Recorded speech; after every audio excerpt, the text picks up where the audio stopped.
आप देख सकते हैं पीछे ये वो बिल्डिंग है ताई रुफैन की, जहाँ से पेट्रोल बम बरसाए जा रहे थे और फिलहाल यहाँ से ताई रुफैन जो है फरार है। और उसी बिल्डिंग के नीचे हम यहाँ पर खड़े हुए हैं और यहाँ पर जो तमाम लोग हैं उनसे हम बातचीत कर रहे हैं। की एरिया को तो मैं नहीं कह सकता, लेकिन इस एरिया का मुझे पता है। जो इस एरिया में दंगा भड़कने का कारण एक ही है, वो है तारिक।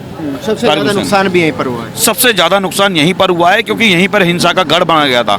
हिंसा का गढ़ बना गया था, पूरा प्लान करा गया था। यहाँ पर कई दिनों से तैयारियां की जा रही थी। यहाँ पर तो ट्रैक्टर भर भर के ईंटें आ रही थी। यहाँ पर हम लोगों ने सोचा और किसी ने पूछा भी कि इतनी ट्रैक्टर भर भर के कई दिनों से ईंटें आ रही थी, क्यों आ रही थी? लोगों ने कहा कि मकान बन रहा है शायद यहाँ पर, इसीलिए आ रही थी। वो हमें पता चल रहा है कि वो ट्रैक्टर की ईंटें भर भर के इस मकान में क्यों आ रही थी। जब यहाँ पर उन्होंने रोड बंद करी तो हम लोग कॉलोनी वाले गए थे, हाथ जोड़ के उनसे कहा था हमने कि इस रोड को खोल दीजिए, इस रोड को बंद करने की जरूरत नहीं है। आपको प्रोटेस्ट करना है तो आप साथ में रहिए, साथ बैठकर साइड में करिए। उन्होंने कॉलोनी वालों को पत्थर मारकर भगाया यहाँ से। क्यों भगाया? क्योंकि वो एक विशेष संप्रदाय के थे, इसलिए मारा गया। ये बहुत गलत करा उन लोगों ने। और उसके बाद भाईचारे का झंडा उठा के चलते हैं, भारत का झंडा लेकर घूमते हैं कि हम संप्रदाय के लिए आए हैं, अमन कमेटियां बनाएंगे, यहाँ पर मुआवजा बांटेंगे। हमारे ये पुलिस वाले भाई सेफ्टी करने के लिए आए थे, 20-25 आदमी आए थे। उनके ऊपर भी उनने तेजाब ऊपर से फेंका गया है, उनके सिरों में फ्रैक्चर भी आए हुए हैं, सब कुछ आए हुए हैं। तब वो ये बोले कि भाई अब तुम भाग जाओ, हम क्या करेंगे। जब हम भगे सर, हमारे पीठों पे भी लगे हुए हैं, पत्थर लगे हुए हैं। बड़ी गलती करी है जी हमने, जो केजरीवाल को वोट दी है। बहुत ना, आज तक जिंदगी में कभी ना करी थी, ना करी। आज जो पहली दफा हमने अपनी जिंदगी खराब करी है। हमने अपने बच्चों को भी समझा के भेजा। अपना केजरीवाल 5 साल बढ़िया काम करे थे, इसने सगला मिट्टी में मिला दिए सर। हम बहुत दुखी हैं इससे। इसने जो तराई मचवाई है ना, आगे ये आने वाला नहीं है। हुई है, किस तरह का माहौल अब यहाँ पर है? सर माहौल पूरी तरह भी बहका है क्योंकि लोगों के बीच में अभी बहुत ज़्यादा डर है। जिस हिसाब से इस बिल्डिंग के अंदर सबसे बड़ी चीज़ ये ताहिर की जो बिल्डिंग है, इसके अंदर असला बारूद अभी भी इतना भरा पड़ा, तो लोगों के उन्हें भी डर है और दहशत भरी हुई है कि जब पहले इन्होंने इतना कर दिया, अगर दोबारा हो गया तो क्या हाल होगा यहाँ पर। इसीलिए लोग रहने को अपने तैयार नहीं है। जिनके घर जल गए हैं, घर लुट गए हैं, जिनके वो आने को तैयार नहीं है। कोई अपने पड़ोसी के यहाँ रह रहा है, कोई अपने रिश्तेदारों के यहाँ भाग गया है। यहाँ पर बहुत ही बुरा हाल है इस टाइम। तो अच्छा सर, हिंसा का जिम्मेदार किसे मानते हैं? जिस तरीके से कपिल मिश्रा पर आरोप लग रहे हैं कि जो ये हिंसा हुई है उसका जिम्मेदार कपिल मिश्रा है। सर ये कपिल मिश्रा का आप एक बयान देख रहे हो, उसने क्या कहा? उसने वो भी पुलिस प्रशासन से कहा कि उन्होंने कहा कि ये रोड को आप खुलवा दीजिए, नहीं तो आप नहीं खुलवाओगे। क्या कहा जाएगा? पहले पुलिस से हर आदमी प्रार्थना करता है, हमारी सेवा करने के लिए बैठी है, हमारी रक्षा के लिए बैठी है कि आप खुलवा दीजिए। नहीं खुलवाओगे तो आदमी क्या करेगा? जब आपके घर में घुसोगे तो क्या करेगा? अपने काम धंधा छोड़ेगा तो क्या करेगा? भाई साहब हम ही रास्ता निकालेंगे या हम भी उन्हीं की तरह बैठ जाएंगे। सिर्फ कपिल मिश्रा का ये बयान था। उसके अलावा सरजी नीलवाम का क्या बयान था कि भारत को अलग कर दो, इंशाल्लाह भारत तेरे टुकड़े होंगे इंशाल्लाह। वो बयान किसी ने नहीं दिखाया। वारिस पठान का बयान था जो 15 करोड़ और 100 करोड़ के भी भारी हो जाएंगे हम, ये बयान किसी को नहीं दिखाया। वो हिंसा के बयान थे। सोनिया गांधी वहाँ रामलीला मैदान में खड़े होकर कहते हैं उठो निकलो घर से, आंदोलन करो। सबसे बड़ी आंदोलन, सबसे बड़ा भड़काया आंदोलन सोनिया गांधी और प्रियंका गांधी के ऊपर है, जो उन्होंने वहाँ पर। ये शांत हो गया था सारा इलेक्शन के टाइम पे, सब कुछ शांत हो गया था, कुछ नहीं था। लेकिन क्या हुआ उसके बाद? सबसे पहले सोनिया गांधी की रैली निकली थी, उसके बाद था मामला बिल्कुल शांत हो जाता था सीएए का। उन्होंने निकल के जन आक्रोश रैली निकाली, उसमें लोगों को भड़काया गया। उस रैली के अंदर उन्होंने कहा गया उठो निकलो घर से और आंदोलन करो। क्या मतलब था इसका कहने का? सबसे बड़ी भड़काऊ भाषण तो वो था जो सोनिया गांधी ने यहाँ पर कहा था कि उठो अपने घर से और निकलो। निकलने का मतलब क्या है? आके तोड़फोड़ करो, आंदोलन करो रोड पर। किस तरह से आंदोलन करो? ये आंदोलन होता था। आप कपिल मिश्रा के बयान कहते हो, कपिल मिश्रा ने कहा था कि यहाँ से रोड को खाली कर दो। यही तो भारत ने कहा था अंग्रेजों से कि भारत छोड़ो। उन्होंने इनसे कहा कि हमारी रोड छोड़ो। कपिल मिश्रा ने क्या बयान दिया? अगर इसी तरह से अगर बयान को गलत कहते हो आप, तो मेरे ख्याल से तो महात्मा गांधी भी गलत थे। तो हिंसा का कारण किसको मानते हैं आप? जो हिंसा का कारण कुल मिलाकर राजनीतिक है। जो कांग्रेस ने जो हिंसा भड़काई है, उसके बाद केजरीवाल की आम आदमी पार्टी, क्योंकि उनके ही सबसे बड़े नेता यहाँ पर दंगा भड़का रहे थे। बाकी एरिया को तो मैं नहीं कह सकता, लेकिन इस एरिया का मुझे पता है। जो इस एरिया में दंगा भड़कने का कारण एक ही है, वो है तारिक। सबसे ज़्यादा नुकसान भी यहीं पर हुआ है। सबसे ज़्यादा नुकसान यहीं पर हुआ है क्योंकि यहीं पर हिंसा का गढ़ बना गया था। हिंसा का गढ़ बना गया था, पूरा प्लान करा गया था। यहाँ पर कई दिनों से तैयारियां की जा रही थी। यहाँ पर तो ट्रैक्टर भर भर के ईंटें आ रही थी। यहाँ पर हम लोगों ने सोचा और किसी ने पूछा भी कि इतनी ट्रैक्टर भर भर के कई दिनों से ईंटें आ रही थी, क्यों आ रही थी? लोगों ने कहा कि मकान बन रहा है शायद यहाँ पर, इसीलिए आ रही थी। वो हमें पता चल रहा है कि वो ट्रैक्टर की ईंटें भर भर के इस मकान में क्यों आ रही थी, ट्रॉलियां क्यों आ रही थी, वो इसीलिए आ रही थी क्योंकि अंदर तैयारियां पहले से करी जा रही थी यहाँ पर। जिस तरीके से शूट एंड साइट का ऑर्डर 2 दिन बाद मिला, आपको नहीं लगता कि अगर पहले ऐसा हो जाता तो ना इतनी बड़ी हिंसा होती? सर ऐसा है कि हर चीज़ का एक कहते हैं स्टेप बाय स्टेप कदम होता है। शूट एंड साइड का अगर पहले दिन आपके घर में अगर छोटी सी मोटी हिंदा हो रहा है तो शूट एंड साइड का ऑर्डर नहीं दिए जाते हैं। ये तब दिए जाते हैं शूट एंड साइड के ऑर्डर, मरो या मारो, वो तभी दिए जाते हैं जब उनको लगता है कि अब हद हो गई है हर चीज़ की, तभी दिए जाते हैं। उससे पहले नहीं दिए जाते। लोग करें कि मोदी ने या अमित शाह ने कदम क्यों नहीं उठाया। हर चीज़ का एक स्टेप बाय स्टेप कदम होता है। आपके घर में अगर चोरी हुई तो सबसे पहले आप थाने में जाओगे, सीधा नरेंद्र मोदी के पास नहीं जाओगे।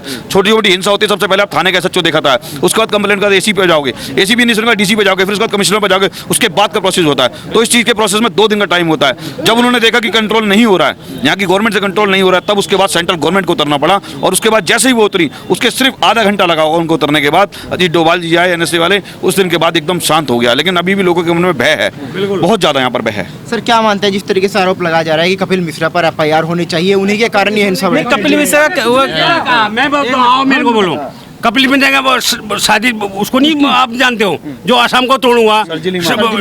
मैं आगे पढ़ा लिखा, मैं उत्तराखंड से बोलूँगा तो ठीक है। मेरा लड़का अभी आर्मी में है, वहाँ दीमापुर में बैठा है, मैं इसी कॉलोनी में रहता हूँ।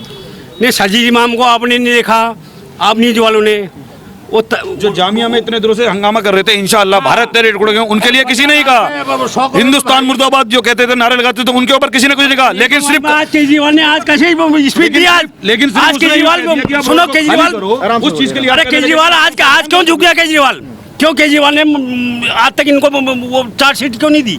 ज्यादा पढ़ा लिखा नहीं हूँ, ज्यादा बोलना मेरे को अब क्या कहे।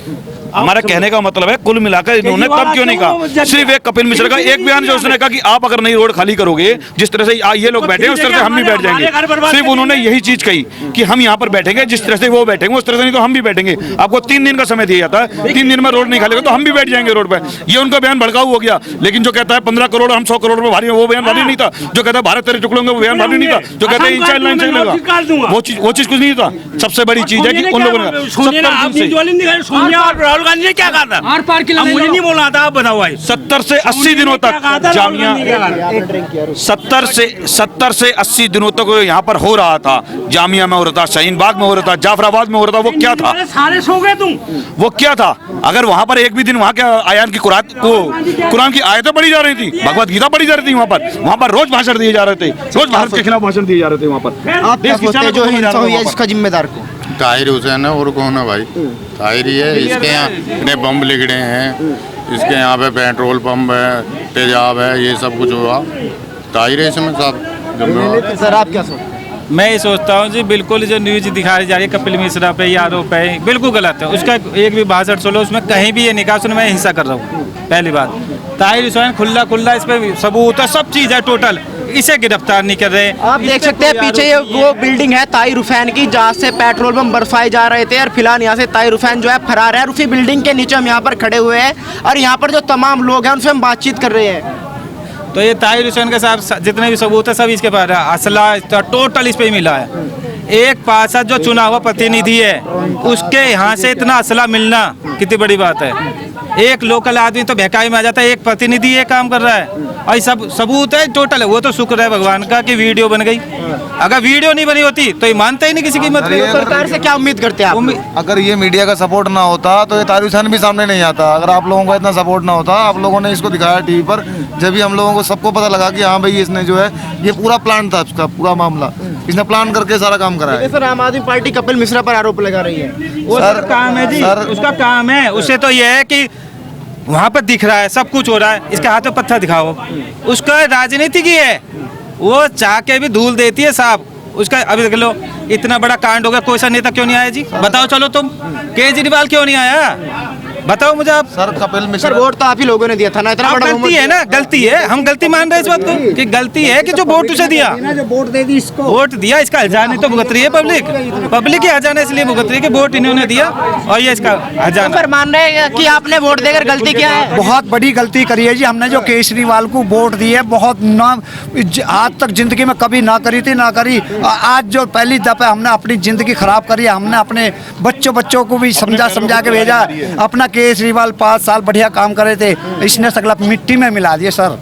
हम बहुत दुखी हैं इससे। इसने जो तराई मचवाई है ना, आगे ये आने वाला नहीं है। तो इस हिंसा का जिम्मेदार किसको मानते हैं? हैं जी, केजरीवाल है जी। सर वो अपने आप को यहाँ पर बेटा कहता था कि मैं बड़ा दिल्ली बेटा का बेटा हूँ। दिल्ली का बड़ा बेटा हूँ। दिल्ली का नहीं, घर का सर बड़ा बेटा हूँ। हर घर में ये कहता था बड़ा बेटा। कहाँ था जिस टाइम दिल्ली चल रही थी? कहाँ था जिस टाइम यहाँ दंगे हो रहे थे? उसको यहाँ पर रोड पर आना चाहिए था, लोगों के बीच में आना चाहिए था।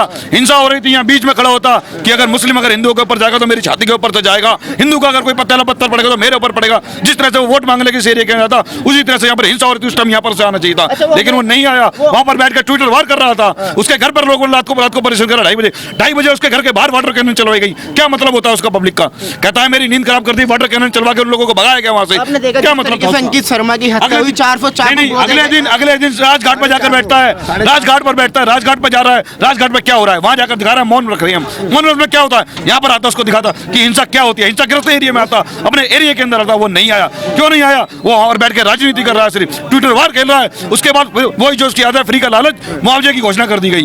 आदमी की जान की कीमत लगा दी गई, 10 लाख 5 लाख 15 लाख 15,000। किस हिसाब से अपने घर के मुआवजे देगा? किस हिसाब जाएगा? उसने बिल्कुल बुरा कर दिया। यहाँ पर दहशत में आज तक अभी तक नहीं आया। यहाँ पर क्यों नहीं आया? वहाँ पर केजरीवाल ने जनता को फ्री बिजली फ्री पानी दिया था, वो भारी पड़ रहा है जनता पर। बिल्कुल जनता को भारी पड़ रहा है। खून के आंसू रो रही है जनता कि हमने पहली बार कैसे कर दिया ये, और हमें नहीं करना चाहिए था। इतनी बड़ी गलती उन्होंने कैसे कर दी। लेकिन जनता को पता चल गया है इस बार अगर दोबारा इलेक्शन हो गए, अगर कल इलेक्शन हो गए तो केजरीवाल एक से एक सीट नहीं हार पाएगा।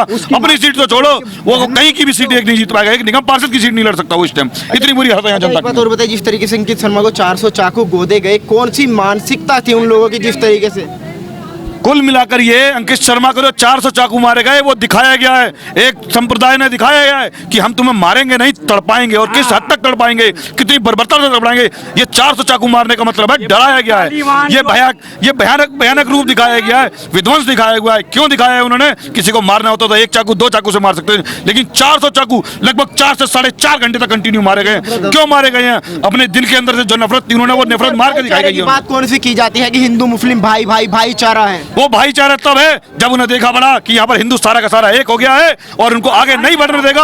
उसके बाद उन्हें भाईचारा याद आ रहा है। 80 दिन से उन्हें भाईचारा याद नहीं आता। जब यहाँ पर उन्होंने रोड बंद करी तो हम लोग कॉलोनी वाले गए थे, हाथ जोड़ के उनसे कहा था हमने कि इस रोड को खोल दीजिए, इस रोड को बंद करने की जरूरत नहीं है। आपको प्रोटेस्ट करना है तो आप साथ में रहिए, साथ बैठकर साइड में करिए। लेकिन वो लोगों ने तब प्रोटेस्ट नहीं करा। उन लोग यहाँ पर आए कि हम यहीं पर प्रोटेस्ट करेंगे, तब भाईचारा उन्हें नजर नहीं आया। जब हम लोगों ने कहा कि प्लीज खोल दीजिए, जब कॉलोनी वाले यहाँ से गए कि रोड खोल दीजिए, उन्होंने कॉलोनी वाले को पत्थर मारकर भगाया यहाँ से। क्यों भगाया? क्योंकि वो एक विशेष संप्रदाय के थे, इसलिए मारा गया। ये बहुत गलत करा उन लोगों ने। और उसके बाद भाईचारे का झंडा उठा के चलते हैं, भारत का झंडा लेकर घूमते हैं कि हम संप्रदाय के लिए आए हैं, अमन कमेटियां बनाएंगे, यहाँ पर मुआवजा बांटेंगे। किस हिसाब से बांटेंगे? जिस तरीके से दंगा हुआ, क्या कहना चाहेंगे? क्या ये पहले से प्री प्लान था? क्योंकि जिस तरीके से पेट्रोल बम आए, ईंटें आई, इतनी बिल्कुल ये प्री प्लान दंगा था। इस हिसाब से तैयारियां की गई थी। ये बिल्डिंग सबसे बड़ा गढ़ था इस दंगे का।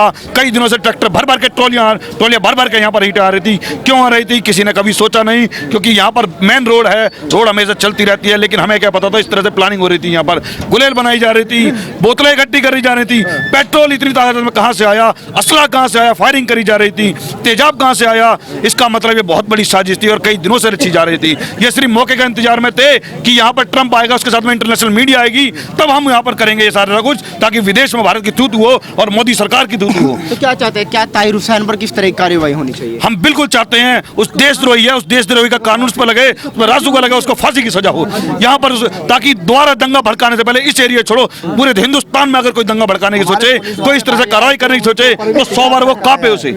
हमारे ये पुलिस वाले भाई सेफ्टी करने के लिए आए थे, 20-25 आदमी आए थे, उनके ऊपर भी उनने तेजाब ऊपर से फेंका गया है, उनके सिरों में फ्रैक्चर भी आए हुए हैं, सब कुछ आए हुए हैं। तब वो ये बोले कि भाई अब तुम भाग जाओ, हम क्या करेंगे।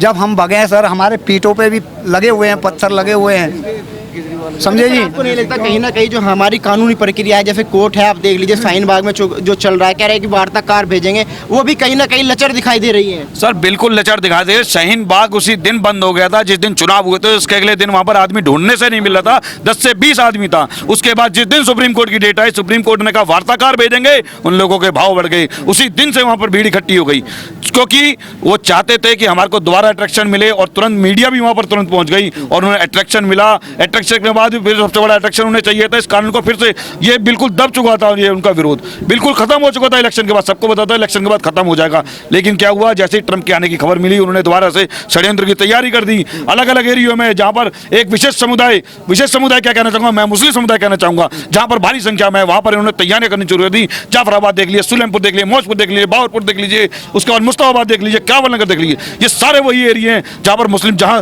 भारी तादाद में रहते हैं। वहीं पर इन्होंने तैयारियां शुरू कर दी। जैसे कि इस बिल्डिंग के अंदर तैयारी हुई, भारी मात्रा में इन्होंने स्टार्ट कर दिया सामान करना। इन्होंने पता था कि उस टाइम अगर हमला करेंगे, उस टाइम अगर ऐसा तो उपद्रव मचाएंगे तो पूरी इंटरनेशनल मीडिया आएगी, पूरी इंटरनेशनल मीडिया में अट्रैक्शन मिलेगा। तो सारा का सारा इनका जो विदेशी मीडिया के साथ लेना चाहते थे कि हमारे को उनकी कवरेज मिलेगी, और सारा का सारा विपक्ष एक हो गया इस चीज के लिए। और सारा का सारा विपक्ष वहां से सोनिया गांधी जी भाषण देती हैं, उठो निकलो घर से, आंदोलन करो। क्या मतलब था जब लोग पक्ष शांति से अपने घर बैठ गए थे, आक्रोश रैली निकाल कर वो कहती हैं कि अपने अपने घरों से निकलो और आंदोलन करो, रोडों पे आओ, सड़कों पे आओ। सबसे बड़ा भाषण उन्होंने दिया, सबसे भड़काऊ भाषण मेरे हिसाब से वही था।